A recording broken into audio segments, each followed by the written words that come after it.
We all know and value the positive impact of education. If you're a parent, you do your very best to ensure your child receives the education they need to succeed in life. If you're a young person, perhaps considering college or other education, you seek out the best you can so you can advance in your career of choice. But let's not forget the trades. If you wish to advance in your chosen trade, you need education to partner with and enhance any on the job experience you may receive.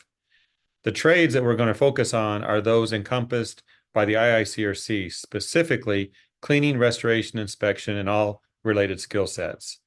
The IICRC is a leader in certification in these industry trades. So you need to become certified in water damage restoration, contact the IICRC. You're interested in furniture cleaning, contact the IICRC. You get the picture. And while most, if not all of you watching today have tapped into the power of an IICRC certification, have you ever wondered about all the working parts that happened before you went to class? Well, today we're going to peer into the minds of three IICRC-approved instructors and see what motivates them, what keeps their energy level up, why they do what they do, and all the details that drive them to be the very best they can and help you become the very best you can be. So sit back and get ready to enjoy this special episode of Unscripted.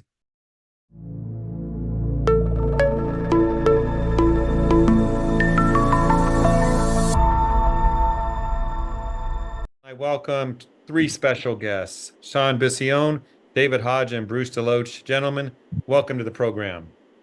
Thank you. It's good to have you. Thanks, Jeff. Good to be here. Yeah. And Dave is looking for his unmute. I got Perfect. thought it wasn't muted. I want to warn everyone watching this program that these three gentlemen are professional trainers and they know all the jokes. So get ready for that. So I'd like to start with some simple introductions. You know, you all teach classes. A lot of people know who you are, but some may not. So I'm going to start with you, Bruce. Why don't you tell us a little bit about yourself, your career path, how you got here, the classes you teach, in just a minute or so. Yeah. Well, been around the industry for a little bit over 30 years now. Started out as a carpet cleaner who really didn't know what he was doing, got into the industry accidentally. And I took my first class about 3 years in when I was sick and tired of being tired and broke and everything. And so I took an IICRC course. One of my ultimate hero legends, Craig Jasper, taught that course. And it was when I attended his course the first time I knew I wanted to be an IICRC instructor. So this is all Craig's fault. And anyway, took the courses, grew our business, and jumped through all the hoops that I needed to do. And then about 21 years ago, decided to become a full-time trainer, coach, and consultant to the industry. And I've been doing that ever since. Very good. And Sean, you and I go way back as well. Well, I was trapped by a family member who wouldn't let me out of the basement for a while. And I was allowed out to get on the truck and go clean carpet during the day. We worked half days, 12, 6 days a week. And really, I was as a slave at that point, working for my uncle where I apprenticed at 18 years old. So just turned 50, so you can do the math and figure out where that brings us for the timeline. I've stuck with it. I was going to college to be a music teacher and decided I'd stick with this diversion, and ended up getting involved with several manufacturers along the route and learning about the products, the equipment, and the intuitive training that kind of came with it. And was able to take my teaching desires a little bit and curve them towards the technical side of this and teaching the things that I was learning from guys like Bruce mentioned, guys like Craig and Ron Toney and my uncle, who had already been through all the reins and was a senior flooring inspector, gave me lots of introduction to industry points that just kept my interest. And I was like, wow, I like this hang out with these people. We seem to be a similar sort, and may have been from smelling the chemicals too early. I don't know. But for now, I can say that it's done well. And I work now and have for the last 22, 23 years as a certification instructor for the IICRC. I enjoy being able to share back and give what I've learned and kind of warp speed people through some of their problems, as a consultant for different companies directly, manufacturing of equipment, products, the materials, the solutions. I try to get engaged in all levels of it so I can be part of a solution and not the pollution, as we will, and really enjoy what I get to do working as an instructor for a variety of the different schools out there. Thank you, Sean. And I assume you're not endorsing smelling the chemicals. No, certainly not. However, Okay. some of them are deodorizers intended to modify and mask your emotions when you smell them. So yeah. All right. Works for him. Yeah. Okay, Bruce. Now hold on. David hasn't been able to introduce himself yet. So, David. I'm good.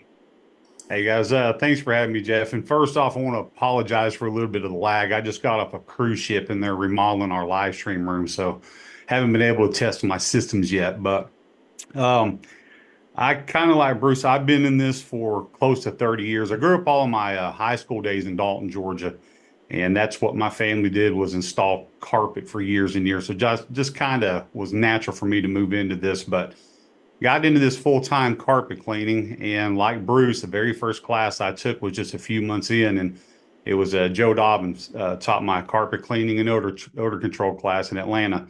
And I was like, I want to be that guy. So I just spent the next couple of decades, I worked in all sorts of cleaning fields and full service restoration, and then got into the fire service at the same time. So I was a firefighter, EMT, and then on the restoration side, and then got my degree in emergency management, public safety. So I concentrate on the disaster side of things, teaching fire, trauma, water, OSHA classes, and then health and safety tech. So just kind of a little skim bit of my field in this. So roughly 27 to 30 years in this, but I've been an instructor since 2012. So love doing it. Love doing it. Like talking to all the other instructors. It's a fun field. Very fun. And a cruise. Yeah. Did we give him permission to go on a cruise? No. Who gave him permission? There's people getting sick, sneezing on you there. What are you doing I in that didn't place? ask. I just did it. I Well, saw all of Bruce's posts, so I was like, you know what? Bruce is always on an island somewhere. Every time I turn around, always on an island. I was like, man, that guy, I'm doing it. He's the most lost adventurer in the world. And I'm sure that's accurate to what you really, but I wanted to give a shout out before we go move on for our starts. Bob Whitcamp Bob Whitcamp was my first instructor. Taught a class here in Colorado for the PCUCA, Professional Cleaners Association, where we used to gather, as cleaners. It was kind of our clubhouse for these trade associations groups that were somewhat organized by local manufacturer or equipment service centers or whoever. But that was kind of how we started getting together and where we connected for information to learn about each other, to learn about the roots of how you move the wand and which one does which and which one heats the water this way as a carpet cleaning tech that then evolved and kept evolving. I mean, we've been watching this evolution as cleaners that we're developing a restoration industry along with them. And we've been basically a really important, as carpet cleaning in particular, upholstery, fabric care, the furnishings and flooring of the contents of the interior. We've gotten better and better at cleaning and doing managed cleaning is what restoration really is. So David, you're at every bit of it. And, from a restorer standpoint, the obstacles you face as restoration professional instructors are really deep. And I commend for those that can take that on and train those guys for that side of it. Mm-hmm. But I definitely focused on textile. Yeah. Okay, let's do this. I want to talk about the time when all three of you became an instructor. Now, I became one as well. I don't teach as many classes as any of you, but I remember the day when, you are approved and you are back then. I don't know if I think it's still the same. You kind of have to say a few words to everybody about who you are, what you're doing. But that day when you were approved as an instructor, how did you feel then compared to now? How have things changed? Talk about your journey. And Bruce, I'm going to start with you on that. Well, you've heard the term to choke. I remember my first water class. I literally lost the ability to say anything for a few moments because I think there was a question a student had asked, and I knew the concept, but I didn't have the words. I felt like I wasn't prepared. I didn't feel like I really belonged up there. And fortunately, I was teaching my first 25%. So Sandy Bowles jumps up and she says, Bruce, why don't you go get a glass of water?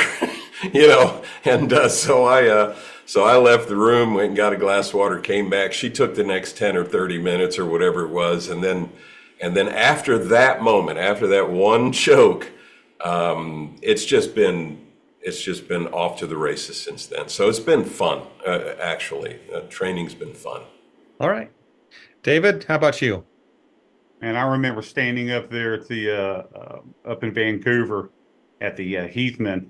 Oh, this was back in the days where they would hold those cards up when they were wanting to vote and had to speak in front of everybody. And I had no public speaking experience at all. I was nervous as a cat.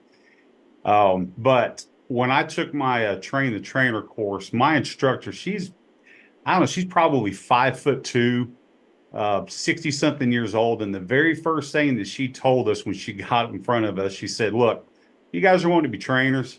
When you get up in front of people, if you can imagine that 75% of those people don't like you, you'll do just fine. Ever since then, that has stuck in my head. As long as they can respect what they're being given, doesn't necessarily matter if they like me from some preconceived notion or whatever. I just want to make sure they're grasping the concept. But the biggest thing I think I've learned being an instructor, I didn't know half of what I thought I knew. Because I'm pretty sure, Bruce and Sean can verify this. You become an instructor, you don't want to be teaching wrong information. So you're constantly always in a overload of research, trying to see, how quick things have changed, making sure that what you're giving them, it's not been contradicted within the past 5-7 years or whatever. So I'm continually researching. And my wife calls me a super nerd. I'll just tell you this real fast. She watches the show Outlander, and she's my wife too. Dude, she's become fixated with going to Scotland. So one night, she usually stays up till like 3 a.m. watching TV, and I try to go to sleep. But I pulled up my phone about midnight and was on my phone for probably an hour and a half. And she rolls over. She said, you looking for vacation spots in Scotland? And I handed her my phone. It was, I was reading OSHA's 1926 laws on asbestos. She was like, you are the biggest nerd. I can't help it. If a question comes to me and I don't have an answer, I'm going to sit there and study out till I find it. I think that's probably the biggest thing that I've done since I've become an instructor is constantly reading, trying to make sure, what I'm saying is not incorrect. But it can be difficult in this industry because things change so fast. So fast. Absolutely. Hey, David, I think you need to pay attention to Bruce's adventures because your wife is telling you something by watching Outlander. And I've seen Joanna with Bruce on those adventures, and they've kind of got it figured out how to play off each other. And I've seen the Outlander episode, a few of them. I watched. My wife kind of wanted me to. She watches it too. I'm like, man, I can't be anything like that male actor. I'm sure I understand why you like watching that show. My wife's like, a friend request from Bruce DeLoach. Don't accept it. Do not watch his videos. Don't you get no ideas. Leave it alone. Oh, that's awesome. Yeah, and those OSHA guidelines, I read them every day just to stay current. Yeah, good stuff. It's crazy. No. All right, Sean. Yeah, I was scared, and I first started. I was actually, I've been a performer since I was 5. I've played a musical instrument and kind of been on a stage or in stadiums presentations. I was doing drum and bugle corps and lots of things where I was out in front of people and kind of liked it. It was been fun to get so I thought, but when I first got up and started in front of my peers and other people that were doing a business, doing something that I was telling them, it really started to hit home how important it was. Not that I enjoy what I'm presenting for their feedback from them, but that they really needed to get some valid information to help their business, their career, and to inspire became part of more of the history there. But as first, I apprenticed under Doyle Bloss as my instructor, kind of liaison, but I had been with many others. And I'd only heard a few instructors, and I heard his perspective. I knew his style, his presentation material. And so I kind of echoed it in and did things. But and try to play. Then I had to create my own style of those things or those positions. And then I learned how much I didn't know. And I started going to other instructors' courses to learn the tidbits of where they were strong. Stain work, chemistry understanding, product application, doing the work in the field, customer service. Everybody had and has so many. And so by going to other instructors as I've become, I think, a more mature instructor, to be able to share those other experiences and really feel and then know my room and the people that are there for what reason, and being better to connect to them and deliver what they really came there for in a live class has helped me in being in the field versus online now, in those dynamics as an instructor today. Doing both makes it, I have to go in the field again to get excited. Sometimes I doing the computer too much. I just have to. I've done some classes recently, getting back out there. I took a road trip to Wichita and met and grassroots. I mean, I just drove there purposely to feel the instructor feeling of the road. And then did another one with more conventional flights and things for recently to take on a more box level instruction class. And anyway, just love doing it, and the passion and the excitement that I love bringing and having fun with some, side banter, a dabble of sarcasm, and just some good times to keep people's interest, is where I've really, I think, gotten to enjoying interacting. Yeah, thank you. So to any of you, not speaking about yourself, but when you think about the perfect instructor, like you've been students too, and you still are. What do you think that looks like? Like, for those who are watching this program, if they're going to choose a class and an instructor, what's the best way to deliver the information? David, maybe you could start if you'd like. I don't know that there is a perfect instructor. And Bruce, you be quiet. I've sat under Barry Costa, Rachel Adams, Joe Dobbins. I've sat under many instructors, all that had different types of quirks and teaching styles that I tried to pick up from. But it's very difficult to, say a perfect instructor, because different students have different retention abilities, different ways that they pick up information. And I think it boils down a lot to the study that you're trying to purvey to students, or that you're trying to convey to students. Is it a hands-on field? Is it something that's more cognitive? And the instructor, I think, has to look at all the components of that specific class to figure out what might be the best way to give this out. One lucky thing, I teach a lot of 5-day combo classes, WRT and ASD. So I've got an opportunity to not only do the cognitive style learning, but also the tactile or kinesthetic learning at the same time. So I'm able to give them both. A lot of instructors may not have that ability because they may not have a drying house or anything like that. So I feel very blessed that I've got that opportunity to deliver on both sides. But to say that there's a perfect student or a perfect instructor, I don't know that I necessarily see that, because there's so many variations of how people learn, and how things are taught. I feel like I do a good job, but there's some people I may not be able to reach, like Bruce or Sean might be able to reach. So I think it's more dependent upon the learner and how they feel. Sure. Probably going to have to do a bit of research, instead of just picking a class that's closer to home. Maybe try to, do a little bit of research, ask around for, here's how I learn, who do you all think is a better instructor for this type of thing? Mm-hmm. Just my opinion on it. No, it's good thoughts. Obviously, the word perfect instructor or perfect student aren't literal. It's more right. What are we looking for? But Bruce, what do you think? Anything to add to that? Yeah, I think I've had instructors that I felt delivered the information very well, but didn't really connect with the students. And then I've had instructors who connected with the students, and even though their command of the information might not have been as technically proficient as some of the others, because of the connection, they were able to figure out what the students needed. They could change their delivery style to match certain types of students. they're looking the students in the eyes and they're trying to judge whether or not they're getting through. Do I need to phrase this a different way? So I think half of it is looking at the silent communication that's coming from the people that you're presenting to.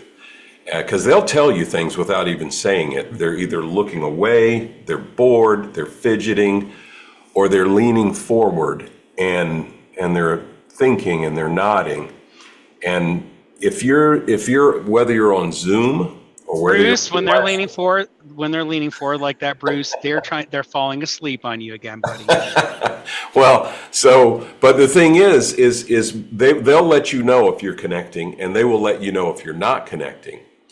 You can't connect with everybody. So I think if an instructor tries to take that silent communication and then change the delivery style to match what the students need, they can get closer to that holy grail of being a perfect instructor.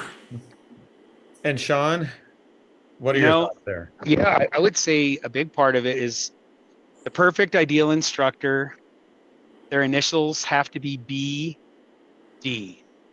It's Bruce. Bruce is who I try to be like. I go to his studio to try to steal studio ideas and cameras that he uses and how he talks to people. I always watch him. I stalk him, actually. I installed some cameras when I was there that he doesn't know about. And he let me in parts of the house that he doesn't realize I shouldn't have been in anyway. This is a live recording. This is pretty. You know. Anyway, no. So truthfully enough, he is an ideal. It's one that connects with not just the mind of the why, but the heart and the passion of the how. You know, if you can connect to the craftsman side of this industry that's doing it not just as a job and a career, you can really help mold their desire and interest. You know, a lot of instructors that were truly passionate on certain parts of this industry are what got me hooked about area rugs and learning about fabric. I mean, it wasn't my desire to learn about jacquard weaves and things, but once I've started learning about the heritage and the anthropological connections of some of these things, even through my college classes, like, wow, now I get why people are so passionate about taking care of a rug versus a carpet versus an old chair versus a microfiber lounger. So I think as an instructor who connects on both the head and the heart to the student, constantly paying attention, you know, like Bruce really hit it. I mean, it is knowing that you are not connecting to those students when they're there, and try to, you know, we get burned out as eventually we get there and we stop losing that inner desire to connect for why we're there. We lose our why. And I think a great instructor constantly is like David. They are studying the why so we can deliver a deeper depth. Even when we don't have to say it, we can just nod about it and we know we've said it. And the confidence that it delivers to that student is like, it's gospel now. So anyway, I think Bruce and David are incredible, interactive, drawing instructors that people want to pay attention to and listen to and just don't want to tell them to shut up. So that's it. You too, Sean. You too. Yeah, don't take so. Yeah, you're right there with you, son. I refer you out to a lot of people. Oh, thank you. That's all. Where's the check, right? No. Yeah, seriously. Okay, let's turn it around. Obviously, we're doing this to kind of connect students out there to instructors, humanize everybody, because that's what it's all about. It's about the personalities, the relationships you can build, the care you show to your students. So you talked about the instructor side. What do you look for in a perfect student? I'm going to start with Bruce on this because he started to go down that path about the student paying attention, leaning forward, not falling asleep, Sean, but paying attention. So Bruce, and then we'll go to David. But Bruce, what do you think? What's your perfect student or ideal student? You know, I like difficult people, students who challenge me, who question what I'm telling them.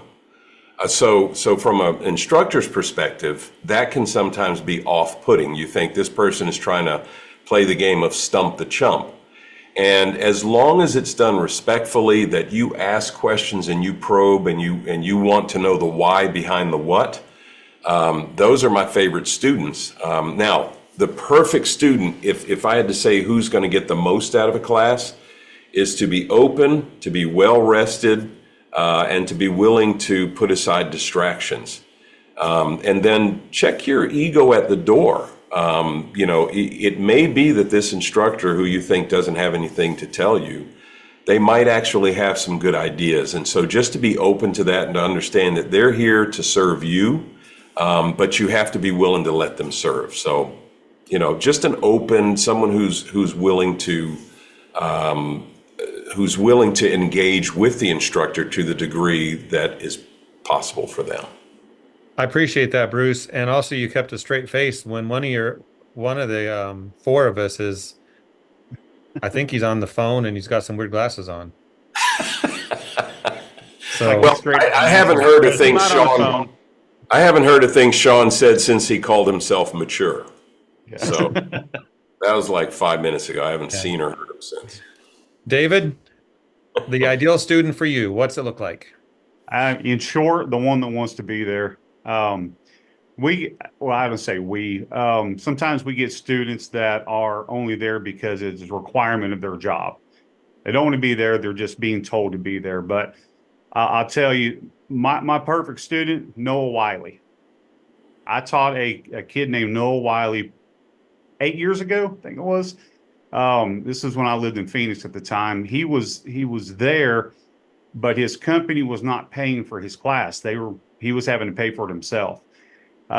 He was a hockey player, lived up north, I think Minnesota or something like that. But he's probably about 19 years old. Had a couple hearing aids in. Sat about fifth row back, and come up and said, "I need to move up closer if you don't mind." I was like, "Sure, move, do whatever you got to do." That kid asked question after question after question after question, and I thought in my mind, I was like, "Man, he's just not getting it. I don't know that I think he's gonna fizzle out." I think he made a 98 on both WRT and ASD. That kid pressed in, he asked questions, he paid attention the entire time, and come back later, took the AMRT class that we had there, and same thing. That one taught me to never judge a book by its cover, because just by looking at him, I thought for certain that he wasn't going to get it. But it's because he pressed in to get the information. If he didn't understand something, he raised his hand. And I always tell students, look, there ain't no stupid questions. There's only stupid people. And since you're in the course, it tells me you're not dumb. So if you got a question, ask your questions. If you're afraid to ask now, come talk to me at break or after class. I don't mind sitting down. It's those that actually want to be there, that want to grow their education. Whether it's them paying for it or the company pay for it, doesn't matter to me. It's them wanting to be there to actually advance their career and not be there just because it's a component of a job. Yeah. Well, Sean, what do you think? And I don't know what you were wearing there, but it made you look smart. It's kind of the interaction, because, when you're getting down deep into things, you got to interact and look at it more closely. And it's what I try to find is a way to interact with them on an unusual, I didn't expect, what was that about kind of hook, so that those that aren't wanting to learn are finding, wow, I was a little more intrigued that way that I thought I was going to be. David said that, I get a lot of restorers in specialty upholstery classes and taking specialized, I want to be better as an area rug cleaner classes. And these guys are jumping in and they don't want to be there. You could tell from the second they got there, I got to do this. I want my master. They are dedicated to getting their master status, but they don't want to put in the hardcore basic curriculum, if you will, and learn that it is so much more than basic. They're good at understanding psychrometry, placing equipment, understanding building science. But when it came down to really knowing what is clean, identifying processes to clean delicate and exotic materials becomes, a different level of understanding of why they're there. And it's at the end of the class when that hard core was broken or that a hard shell was broken, and they come back and say, wow, you kept my attention. I learned something that I didn't expect. Yeah. That student it actually is what I need, is the energy to come back, show, listen, I could cut through and teach you something you may not have been, fully thinking you were going to even need. And that student is my ideal student. You know, they can pay attention. If they're not, I can have a guy swimming off and have an ADD and need me to be his distraction. That's how he learns. But the other ones that come back get a message later, a private text, something because I gave them my information and I'm fully available past the classroom, before class, after class. I try to connect everyone, not to have them stalking me, but that they know that this class doesn't end here. You might need to know where to reattach to the next level of being a master cleaner or master restorer, or you're really interested in building sciences and fires and you played with matches as a kid like me and you really enjoy lighting things on fire and it gets really, anyway, that's a different reason why I like teaching the odor class. But the guy that reattaches, you changed something in my life. You made it, I could do something confidently and solve problems for people and I didn't have to think about it anymore. You know, and it was I just passed a test that gave it to me, is that the experience you provided me to learn made a difference. So that's where I enjoy my students. Good. Jeff, Good. I do need to make a correction. The young man's name was Weiler Yancey, just in case he sees this. I don't know where I got Noah Wiley, but it was Weiler Yancey. Noah Wiley's an actor, and he was on ER, and I'm thinking, yeah. It was the Wiley name, and when I was sitting there, I was like, no, it wasn't. No, it was Weiler. I thought it was the guy that was on isn't that the actor on Outlander? No, I'm just kidding. Well, I haven't seen Noah Weiler, Wiley. I'm sorry if you're watching this. I haven't seen Noah Wiley on TV or in the movies lately, so I thought maybe he jumped into this industry. You just never know. Yeah, no, got his autograph. All good. You corrected it. That's what matters. Let's talk about preparation, because obviously there's days of classroom activity. What goes into preparing? What do you do that your students may never know about that adds value to a class? And David, let's start with you on that. Oh, wow. And a cruise in advance doesn't count as prep. Mentally prepared. Yeah. Literally, I think it's more me preparing myself for the class than it is anything. So some of this stuff becomes pretty repetitious on some of these. It's the ones that I don't teach as often, like I do a hands-on trauma class and a hands-on fire class, maybe once or twice a year, in which I go pretty extensive with animal blood and brains, which I know the IICRC does not endorse it, but they don't prohibit it either. So, I always trying to make changes in every class that we do. I try to figure out, was there something in here that I could have done away with and added something different? So it's those individual smaller classes that are probably the hardest to prepare for. But to be honest with you, even the other ones that we do quite a bit, like the combo class, me and Jeremy, after each class, we make notes, we sit down, and then when it's time to order our new manuals, we'll go through and make adjustments. And we've been tweaking our combo manual for the past 3.5 years. And it's all based upon how we see students react to certain pieces of information in each class, because there's a lot of stuff that you want to cover. But with the CPD being what it is in each of those classes, you're kind of limited on how much additional stuff you can do. So it's not really as much about preparation as much as it is about tweaking, I guess you could say. Because some of this stuff, like I said, it's pretty repetitious day in and day out. The twerking? I don't know what tweaking. All right, let's go to Sean, because he wants twerking. Sean, let's have you go next. And you have a lot of stuff there in your shop. It's really I've done a lot of dedicated preparation. I built a studio. I've got work areas that, give me the ability to have live demonstrations actively to the student that needs more time or specific phasing, as opposed to just showing a video on a process. I can do it with students live, and I have students come to the class for some hybrid kind of training opportunities for that. So from a studio, Zoom, and I have my home studio standpoint, it's been a lot of investment of the space, the real estate that only gets used maybe a few days a month as I do those broadcast classes. But the preparation levels that David speaks of, the constant flow of information and making the experience on the technical side better, totally validate. And we're always doing that stuff. And it's so important, I think, that for all three of us and all the industry, that we stay relevant and don't leave information that shouldn't be shared. Don't help get what's current, so you don't distract them with fluff or just old information or bad information. It gets in the way of the good information. The travel for us, I'm still on the road. I'm seeing how important the look in the eye without a camera between us is, glistening between I and the students to connect, that they understand. And it's not what you think, Bruce. Don't say it's the way I know where your mind is going. We are very correct, HR compliant in all the facilities where we teach, and can only be just on the little edge of wrong without getting thrown out. So, but the connection, the time preparation to that facility, the staff that's coming in, if it's in a dedicated facilities like a larger distributor type relation, they have classrooms, but we have to prepare them. We have to get samples in. Their staff has to clean it, organize it. There's so much that goes in past the $375 or $500 for a couple of day or a 3-day class. The travel that we do, we're flying in, we're dealing with all the ugliness of the world of, the travel life. If, Jeff got it right, he got an RV and decided to do those classes when Bishop was retiring. So maybe that's the way to do it. But the hotels, not having a room when we get there to check in a town, and having to clean the carpet just to get a room like I did 2 weeks ago, it was kind of weird.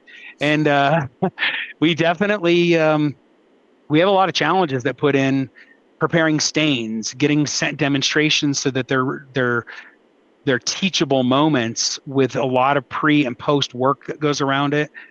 There's so much, and I think the students, then we try to pack that into an experience that they, an event, a time. We've taken your time, and I want to honor every second I have of it with something that was purposely placed or demonstrated, whether it was the break we gave you, the food we served you, the experience that you got said hello nicely when you walked in the door and offered a cup of coffee. It is an experience of learning, not just that'll surround that. And it takes a lot of work for us, I think, to keep that constant, no matter where it is, whether it's in a warehouse. I taught in a garage or on service shelves the other day, or it's a dedicated classroom, or a hotel, or our studios. I think that the preparation there it takes is diverse. Bruce is lazy, so he just has cameras and really cool technology around him, and the sweetest location, his wife serving him tea, beer assistant or wine or whatever. I'm just kidding. No, Bruce has the best studio I've been in. I modeled a lot of what I did out of that interacting ability to be able to make big, little, and the experience on that camera big again. I learned from Bruce's huge personality and skill. So let's leave it there. Bruce, I challenge you to follow that. Well, I think the biggest thing, because all of my courses are online now, so this is all I do, and my biggest thing is to make sure that my technology is top shelf. For instance, we have so Joanna has a separate dedicated fiber optic line run into her office. I have a separate one to mine, so even if hers goes out, I can keep the meeting going, or vice versa. We have a third individual who's in a different state. She has a separate dedicated line run to her office. And so we have a team of people. And I think the biggest thing is for me to make sure that there's put it this way, when there's a really good experience, the students don't notice the technology. But when the technology is glitchy, or when the meeting stops, or people freeze up and all that kind of stuff, it just throws everything off kilter. Plus, it leaves the students wondering, did you prepare? Are you ready? So I think making sure, like I get on and start the meeting 30 minutes early and make sure all my stuff is working, and do the whole lights, camera, action. We do a sound check with the team. I think for me, because the knowledge is there and it's fluid. We change the way we teach. People like myself, David and Sean, we can deliver the information. The question is, are we delivering it in such a way that the students feel that it's a seamless transmission of information? That's what I shoot for. So we try to make sure that's all set. Mm-hmm. Bruce, that's so important, because the technology, from the level of different educated or people that can sit in front of the computer to take what you're delivering, is so some of them, it's the first time seeing a clicker or a mouse, or, I mean, there really is very novice education level people for digital platform. We have to be that experience. That I love the fact that you have production and you do that. It's so important for your delivery, and that's awesome. I mean, and that you're connecting and realizing how us as students, when you're glitchy, you lose signal. I make an announcement at the beginning of every class. If you can't hear or see what I'm trying to show you as clearly as you hoped, please let me know. Mhm. Yeah. I want to make sure we're connecting in this unconnected world. And that's why I have so many things to draw from to show you or to discuss as actionable items. And that technology one's a big one. Let's talk Jeff, I about. do want to say as a disclaimer, I said this before we started the interview. That's why I'm over here. That was. You're not robot. Yes, you You're did. actually really good, David. I don't see any glitch in you, bro. Like I said, we're remodeling all this. Jeremy's got his studio over where he does his stuff, but I'm stuck back here in a closet. So It's okay. It's Sal okay. does protest too much. Let's talk about what you all ventured into there. You talked about your studios and virtual learning. IICRC education up until the pandemic was all where? in Class. person. Yeah. In person. There was no, almost a moment, it seems, there was a pivot to the Zoom education, the Zoom classes. How is that going compared to live classes? I know, Bruce, you mentioned you only do the virtual classes now. So is there a big difference for you thinking about that change you had to make?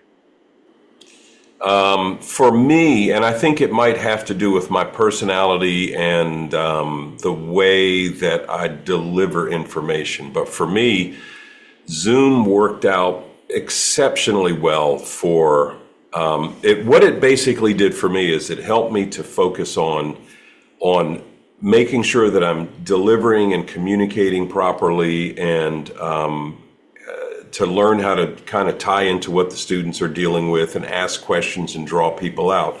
In a classroom, I was distracted quite often, so I'm trying to walk around and look at what the students are doing, or I'm worried about, is lunch coming in and things like that. Because I'm a people person, I want to make sure everybody's comfortable.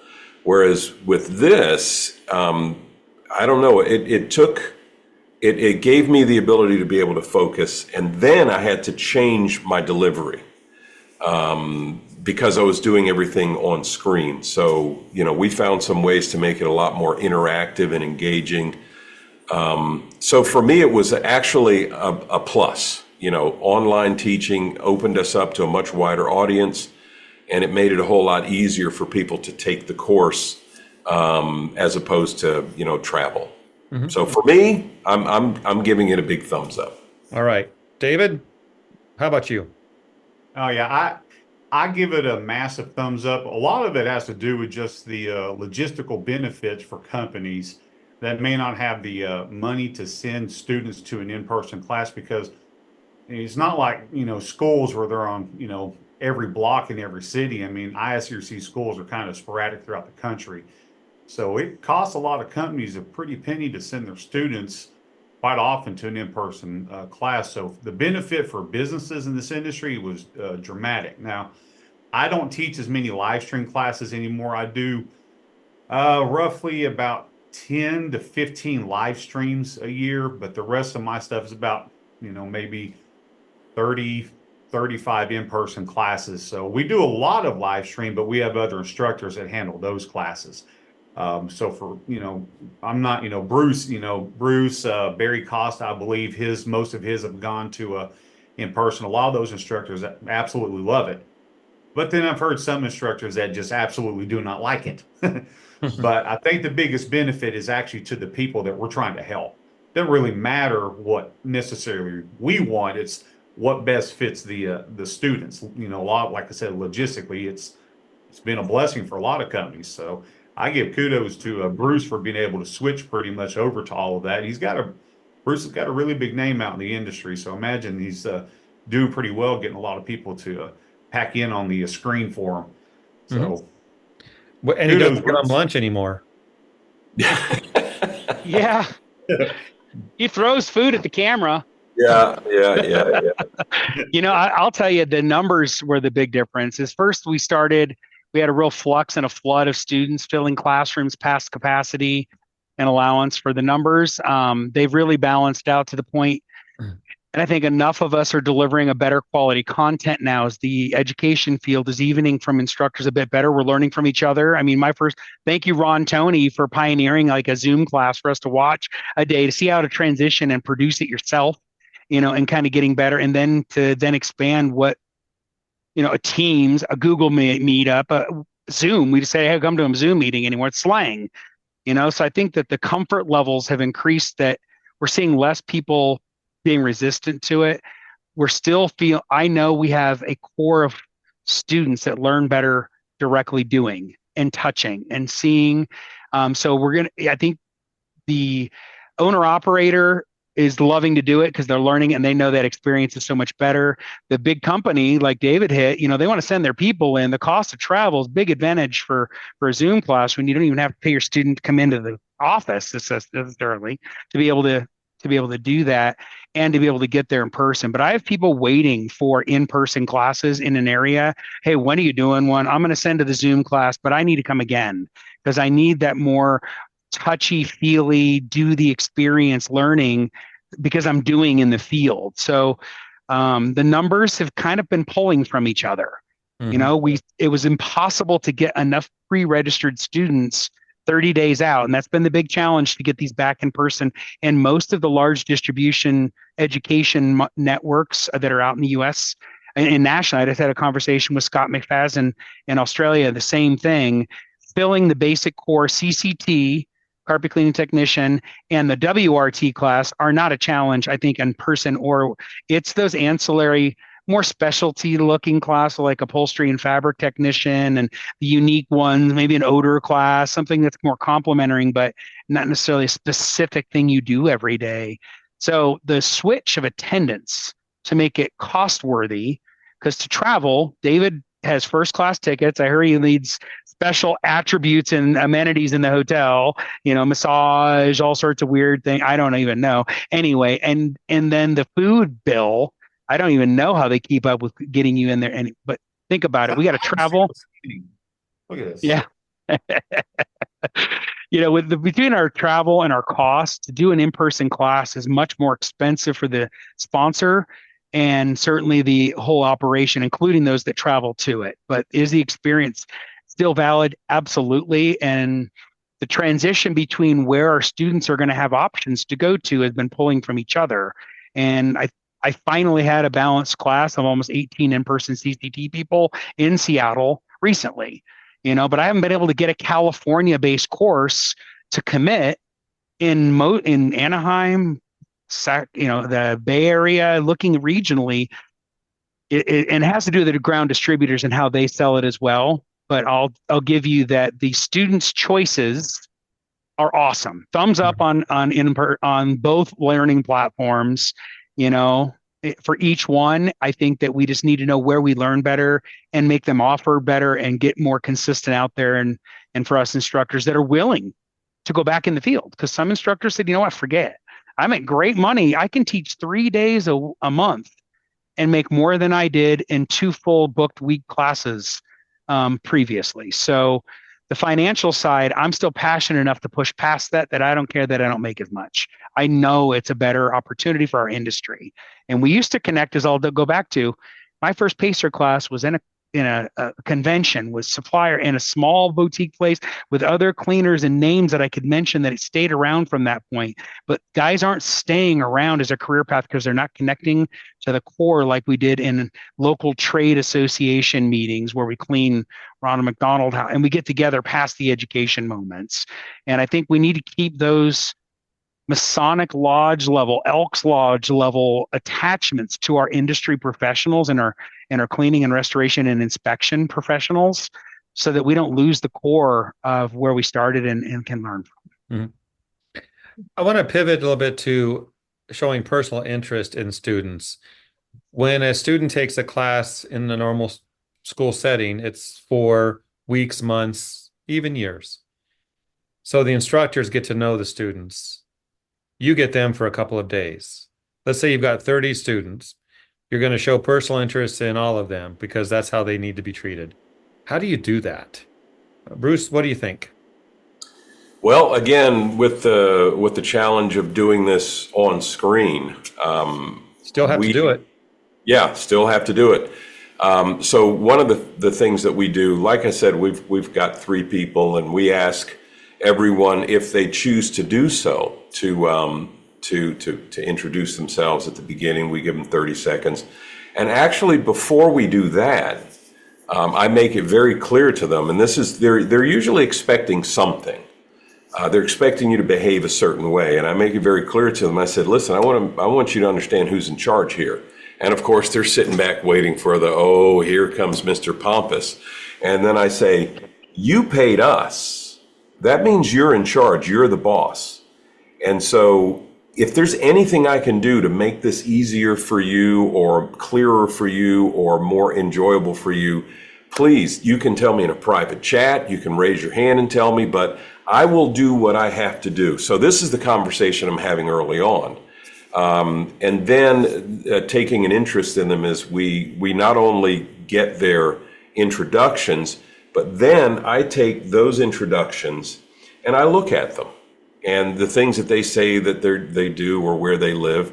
And I try to pull that back in and say, I'll mention the person's name and say, you live in such and so and whatever.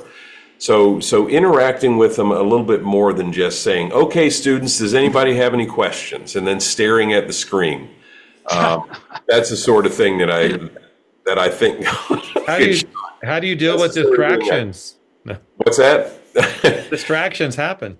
Yeah, they do happen. If it's a one-on-one thing, if you can actually call on a student, mention their name, and then reiterate something that they said early on, it changes the whole dynamic. Hey, Sean. I get them to interact with the Zoom meeting, do an avatar, do a personality, chat in the chat room, try to teach them how they can learn through the platform where they're going to be comfortable interacting so they stay engaged and they find different ways, like treat it like a video game, like they're playing, or by bringing constant change on the teaching platform, because some of them are watching it on small devices. We're trying to get them to understand, how we can give them the different experience, to shoot them into different atmospheres so that they can take trips with us where they want to go and really get the carpets clean. They got to use, so we try to keep their interest without it becoming too distracting and get them to interact with it as well, so that their personality can come out in it, and like Bruce, the initial introduction, type it in the chat room if you're not comfortable. I just want to know who you are and why you're here. Because if I know why you're here, I can key in on things that are going to be maybe more problematic for you. And then, hey, I'm teaching an odor class. I want to know the toughest odor or your most problematic one you've dealt with in your business or your life. Whether it's your teenage kid's smelly bedroom or it's the hotel room that you checked in last week. Let's talk about the odor challenges of why that is and what, so you bring a personal problem that they're having and solve it in that interaction. So you just really try to get them to connect with you in any which way you can. David, I'm sorry you have to go last again. No, it's all right. I have no problem following up these gentlemen. But now, both of them hit the nail on the head. Usually in my classes, like I said, first morning of class, I try to manage expectations at the very start and try to gauge the students' personalities, whether it's 25 students or 40 students, which can be difficult. They're going to range from 15 years old up to 65 years old, some with college degrees, some with ninth grade education levels, which is not a problem. You just have to kind of learn the students at the very start. And there's going to be those that are already talkative. I want to try to figure out the ones that are reserved, because I go on the attack for those people, and I'll laugh with them. I'll bring everything I can out of them. And I think I probably spend a quarter of my classes just telling dad jokes and just stupid stuff just to kind of keep them engaged. I generally run class about an hour, 50 minutes to an hour, and give everybody an 8-minute break. Because your brain can only retain so much information in so much time. So I try to run shorter sessions. We play Kahoot quizzes at the end of each scenario, and I chunk blow pops or starburst at them. I'll throw candy across the room. I'll give them prize packs. Try to find anything outside of education just to keep them engaged. And one of the biggest things I tell them is that I try to teach from a standpoint of how I learned in the fire service, because all of my instructors, they didn't talk at us. They talked to us. I tell them, guys, I'm not like Ben Stein from Ferris Bueller. I'm going to get right in your face like we're at our office having a training scenario as if we were coworkers. So for this week, we're best friends that work together. That's generally how I try to run class, and it's worked well so far. This is just the way that I handle things, but I let them know up front, guys, I'm a moron. You just gonna have to deal with it. I'm a bit unorthodox, but I'm a moron. And 99% of the students are receptive to it. The other 1%, they listen, they pass, but you're not going to please everybody. Well said. We only have a few minutes left. I do want to talk about a couple more things. One is the future of education. We know the model we have now. All three of you talked about the in-class training, the virtual training. Bruce is solely doing virtual training. But if you were to have a wish list, what would you like to see the future of education look like, to become, to evolve? What would you say that would look like? And Sean, I'm going to start with you just because you'll probably interrupt someone. Yes, honestly, I think we need to go back to our roots a bit, or we're not connecting to the artistry side of the cleaner. We've got the entrepreneurial side, the business side being really dealt with, but connecting to the why do I clean? Why do I like my job? Why do you like doing carpet cleaning every day after 25 years kind of cleaner? I think we've got to move the needle back to more in-person desirable, and making those events desirable that they show up in person. A bigger difference of where that is a requirement to fulfill before you get your mastery. You can't be a master maybe until you've completed some in-person validating, some things like the IICRC model was trying to put across for assessment of your skills before you can say you've truly mastered them. So I think our industry needs more of that level, higher validation of master and inspector level credentialing as the technician levels grow, and give something to reach for. And then they'll have to travel for that. And it's a reward, but it takes more, kind of like going to college took more, and in our ROTC services. But with that, I think that's where we need to service and move towards, is getting more excitement for coming in the field. Too many guys stand up in front of the room still, reading a PowerPoint, giving a speech, but not even doing a demonstration in a live class. And I think we get lazy without support. So if the people that are around you are selling stuff that we are not, they need to be empowered to make active things do, and in those engagements in those environments, to make the student touch the field. So that's where I need. All right. David, how about you? Future of education. I'll be honest with you, I was kind of hoping this question would not come up. You can skip it. No, that's all right. That's all right. It's just, I'll try to keep it short, because I could go 2, 3, 4 hours into this thing. But in all actuality, the IICRC, I think a lot of people have a misconception about who they're supposed to be, and look at them a lot like they're a trade association. But they're not. For instance, I don't know if any of you all are outreach trainers for authorized through OSHA, but if you become an authorized outreach trainer for OSHA, you're not directly affiliated with OSHA. You have to get that authorization through a school, like mine's through UCSD. OSHA has absolutely nothing to do with technically us actually doing courses and things. They develop the required curriculum, but you have to be authorized through a training center. The IICRC is not in the cleaning, restoration, and industries. They're in the education field for those industries. and it's supposed to be completely separate from schools and instructors. But a lot of people look at them as being, like the standards, standards, which standards are great. Don't get me wrong. But when I was on the board and when I was part of the education committee, standards are roughly 5 to 6% of the entire institute's revenue. The majority of that is exams, and then the highest portion of that is renewals. And one thing that I noticed in an institute that's over 50 years old, that's global, every year, it's roughly 40 to 50,000 registered technicians in a global institute that's over half a century. At any given time during the year in the United States alone, there's almost 375 to 400,000 registered HVAC technicians. That's a single trade. So as far as where I want to see education go, I would like to see education go more from the IICRC controlling it instead of outside entities. And what I mean by that, don't get me wrong, I'm not saying the IICRC is not doing something bad, but if you look at statistics, every year, at least for the past decade, the number one class taken every year has always been WRT for about the past 10 years at least. You have to combine the next 5 courses to equal WRT, which I think is a travesty, because more people should be taking carpet cleaning, upholstery cleaning, and other courses like that. Because when I teach fire class, I would much rather people have those as prerequisites before they come take a course that's designed to encompass a massive amount of our trades.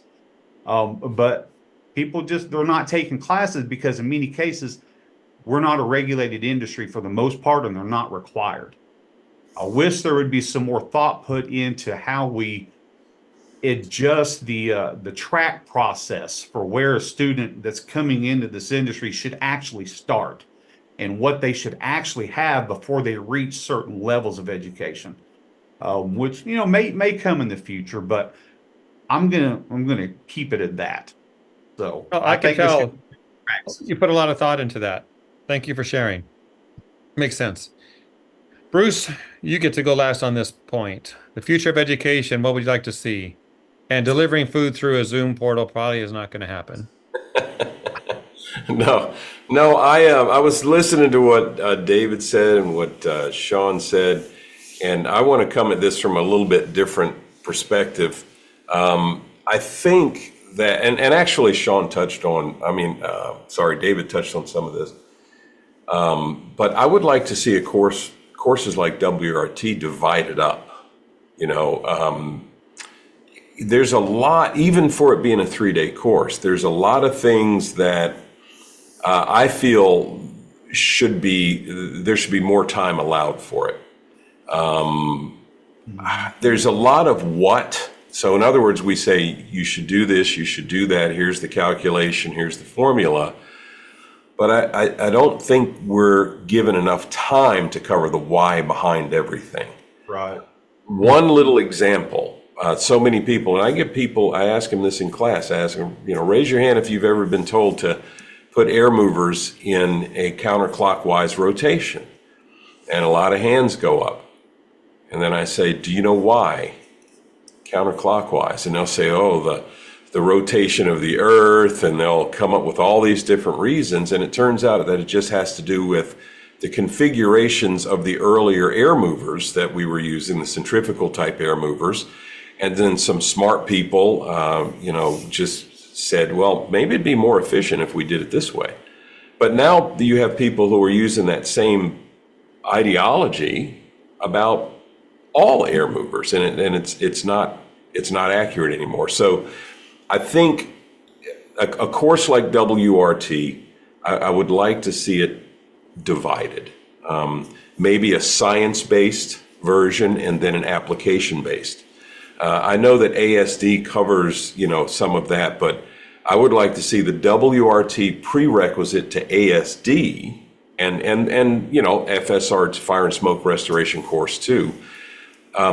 Teach a science-based course and then an application-based course so that when a student is told to do something, they understand the why behind the what. I love that Both of you. I mean, make them take an upholstery school before a fire restoration class that you reference. Hey, you better know how to clean upholstery and specialty remove and vacuum properly and carpet and all the furnishings. You don't give those core ones. You're giving them the process one first. I love it. I love what you guys are doing with that. And I think separate advanced classes, I wanted to add to that, takeaways, do a basic one. And then for those require retention, we're not seeing the renewals because we're not requiring them to stay engaged after they've completed the master track or after, I don't need it anymore. Why do I need this organization to help tell me or not? What are they going to continue to give me? What's the further add on? What more is coming? And I think advanced courses, more in-depth courses like our rug courses and things like that need more attention can really bring a lot of that depth to a real professional that expands their services. Well, gentlemen, we're about out of time. I do appreciate everything you've shared. We didn't cover all the questions we wanted to do, but that's life. I couldn't hear any of the questions. I was watching Sean's computer screen the entire time. Uh-huh. I get goofy. It's distracting. I'm sorry. No, it's good, real. man. It's you, Sean. Everyone, I think that's maybe the big takeaway I get whenever I take a class, and I've sat in, I know, Sean, I've taken one from you and David. I think a virtual class once. Bruce, I don't know. I've sat in your presentations. We've done things together. You all have your own unique personality and style, and it works. Yeah. That's what matters. Yep. Thank you for having us to get together and talk about, thanks, Jeff. we need more people to feel comfortable to come show up in our classrooms and not think we're teaching Bible verse, or maybe they love Bible verse and we can, but that's only maybe down south. I'm not sure what David's doing where he's at. Sean, the things you do in class make people uncomfortable. I think it's time someone told you this. Thank you. And with that, thank you all. Jeff, thank you, man. Appreciate you having me. See you, David. See you, Sean. See you, Bruce. See you, Sean.